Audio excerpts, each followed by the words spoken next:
So this is the second part of the yesterday's video with Jordan Peterson and Bret Weinstein. This is the response to their claims or their opinion about ADHD. And as in the previous video, I'm not claiming any superiority or that my arguments totally trump their opinion, nothing like that.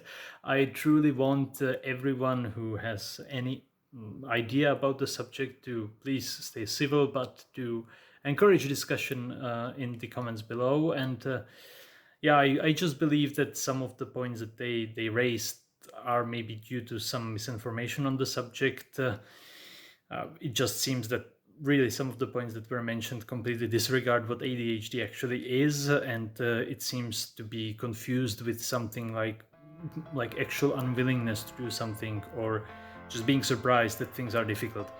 So without further ado,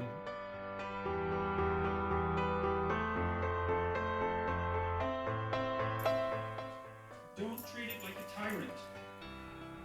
That's the mistake people make with schedules. The schedule is not a tyrant. What you're using the schedule for is to design the days that you would like to have if your life was optimized. And so it's actually a friend. It's the discipline equals freedom thing that Jocko Willink talks about. If you learn to manage your time.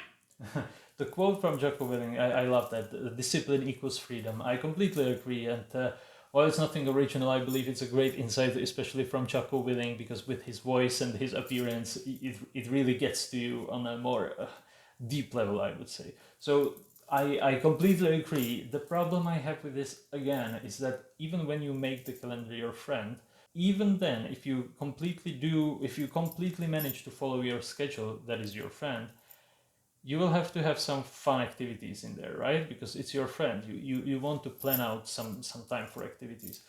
The ADHD will tend to make you hyper focus on that. If you start with this, if you really like, this is your first day of planning, and you include something that is possibly addictive to you, like, I don't know, it can be video games or just, I don't know, long walks in nature, whatever it is, you can just, oh, I'm outside, and why was I even worrying about, it's a butterfly, and it will the schedule will just fall apart very quickly. So what I found is that I actually had to like cut everything that was not congruent with my goals. And the problem is that rest and some kind of leisure time is also congruent with your goals, and it is extremely difficult to balance it. If you have ADHD, you tend to like overstay, or the fun activities tend to overstay their welcome in your mind, and you tend to get addicted.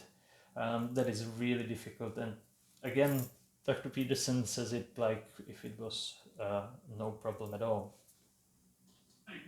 You actually have way more time, not less. You have way more freedom, not less. It might take you 2 years to get good at using a schedule and following it.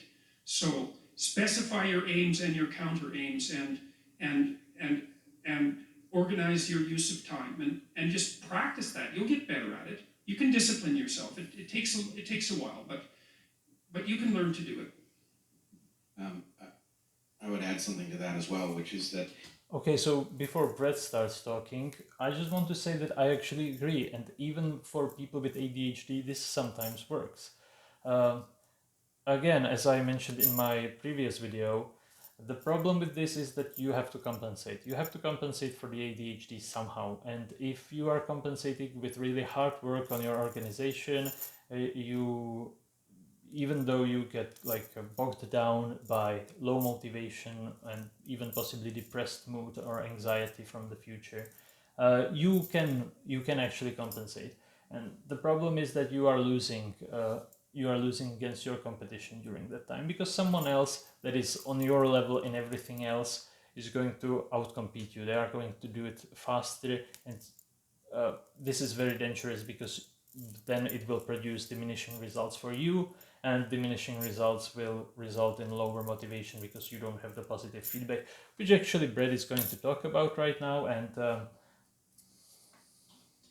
think we don't really understand what human emotions are for. We sort of treat them as an anomaly that are untrustworthy because they don't necessarily make sense in analytical terms. And really, that whole system of emotions that actually dominates most of our living experience is a system to program us to function better.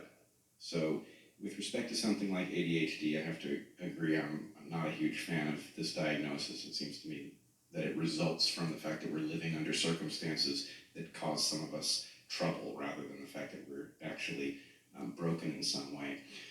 But what that suggests is that the answer to the question of how to become more conscientious if you're not sufficiently conscientious is to put yourself in circumstances where conscientiousness is helpful to you. And if you do that, if you seek out those circumstances, then when you fail to be conscientious, it will generate psychic pain. That psychic pain will cause you to de-emphasize the patterns that got you into trouble. When you do it right, you'll feel pleasure. That will cause those systems to be elaborated, and suddenly you'll be more conscientious. Okay, again, Bret is one of my, well, maybe not one of my favorite speakers, but I also heard many of his, well, let's say, speeches and discussions, and I quite like many of his views, and he's very eloquent. I also agree with his more general points about emotions, while they were not really enlightening in much way, but you can't really do much with 20 seconds.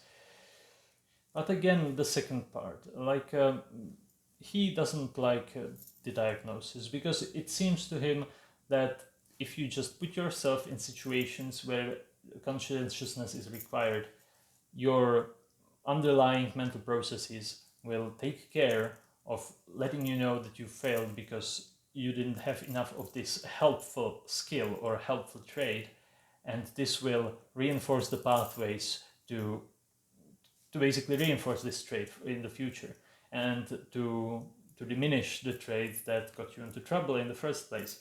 That is exactly one of the pathways that is damaged in ADHD, and so this doesn't really work. Of course, you will feel the failure, but you will be able to rationally think that you need to change this, but it won't light up unconsciously. So he described exactly the process that is not going to happen if you have ADHD. You will constantly run into the wall, you will constantly feel ashamed, you will constantly feel like a failure, but your brain will never adapt. You will always rationalize it. You will always say, oh, I have to do something about it. I have to, obviously I have to. These are all examples of somewhere where I failed, and if I just did this, it would get better. But it won't happen, because the executive center is not directly connected. That's the problem with ADHD. So that to me demonstrates that while they are actually arguing ADHD, they are really arguing against some strawman condition that I don't really know what it is, like general laziness probably. So as you can see, even people of great intellect and really great eloquence sometimes don't have the full picture, I believe, and just argue against something that if they knew the full picture, they would not argue like that. I don't know if, like, maybe if I told them these points, they would still hold the same opinion. That's completely possible. But I believe they would not use these arguments, because especially the last one was just basically describing what you cannot do if you have ADHD. Okay, so I thank you. If you like this content, please consider liking and possibly subscribing. I have many more videos on ADHD coming, and also several already recorded, and I'm looking forward to seeing you next time. Bye.